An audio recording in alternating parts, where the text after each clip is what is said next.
Good morning, everyone, and welcome to week 12. This week, you really have one primary focus, which is essay number 2. Essay number 2 is due by Friday, but you have a grace period until 11:59 p.m.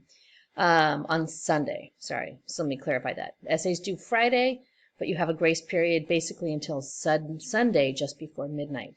That date did change, so if you see anything in the modules, I think I changed all the links, but if by chance you see something that says the essay was due Thursday, that was extended to Friday. Again, Friday with a grace period due date of Sunday night. I am working on returning all of the annotated bibliographies today and tomorrow, so you'll have some feedback there.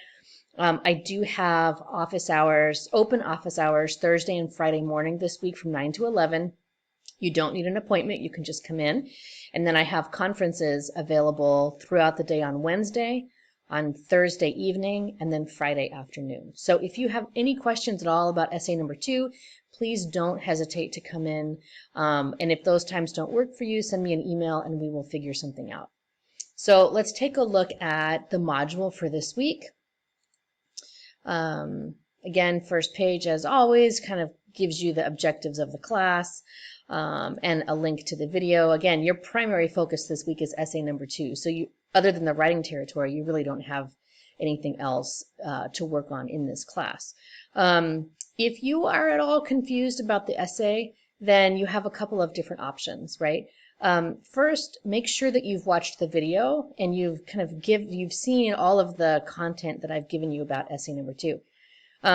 The other thing that you can do is hop onto Discord and go into the essay number 2 channel for Discord, or go into the chapter of the character that you're using for your essay and ask some questions and see what your peers have to say. And I'll be hopping in there too this week to see if folks have questions. But make sure that you've watched the video, right? Because in the video, I really explain what the connection is between the annotated bibliography, kind of what you learned there, and what you are doing in essay 2 with regard to that history and homegoing. Okay, so the learning objectives. I want to highlight a couple of things on this page, right? Remember that the word count is just recommended. Between essay 1, essay 2, and essay 3, you need to hit at least 5,000 words by the end of the semester.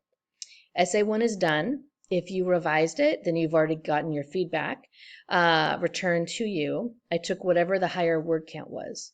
So, I've given you a recommended word count of 1,700 words with the idea that essay number 3 would be longer. But that is just a recommendation. If your essay 1 was really, really short, then that means you have ground to make up for essays 2 and 3. That word count is totally up to you. It's in your power, but you have to hit at least 5,000 words between those 3 essays in order to even have a chance of passing English 230. So just kind of keep that in mind for yourself. Okay, the source requirement. I just want to make sure that you understand that you need to have textual evidence from at least one source in this essay, but you get to choose what that's going to be. If you want to reference any of the historical articles or references that you included in your annotated bibliography, great. If you would rather pull quoted material from homegoing, that's fine too. But you need to have textual evidence from at least one place, but you are making a reference to at least homegoing and at least one of the articles from annotated bibliography. Okay, so again, some of you have said, well, can I reference the single story from Adichie? Yes, of course. But I want textual evidence coming from at least one of your sources, and you get to choose which source that is. I should see, however, again, homegoing, at least some kind of reference from homegoing, whether it's quoted or just a summary.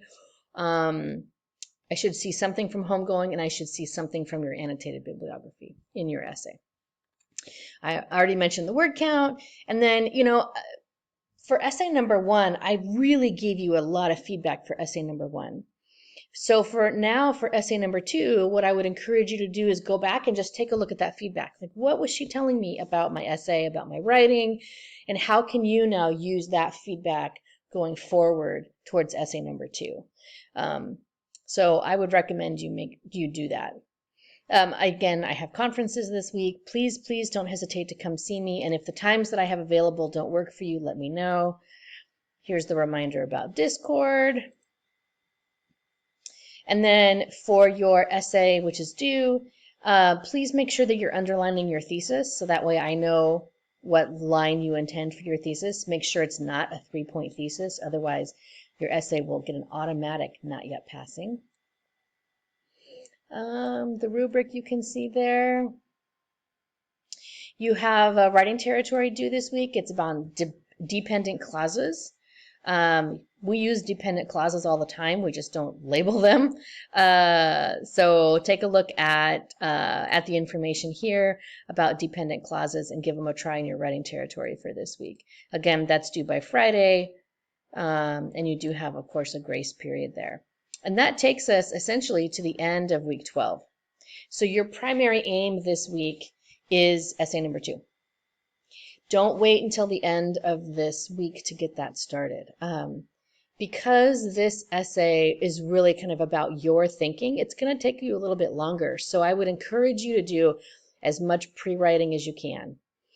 Don't sit to try and write this essay cold, because it's going to be a little bit of a tougher essay to write, because I'm asking you to make some bigger moves, some kind of deeper analytical moves. I'm asking you for your reflection, and really to kind of think about author's purpose, author's intent, and what that does for us as readers when it comes to the idea of power.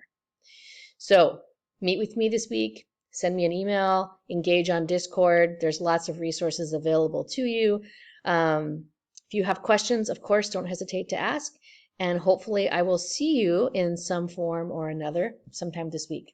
Have a great week.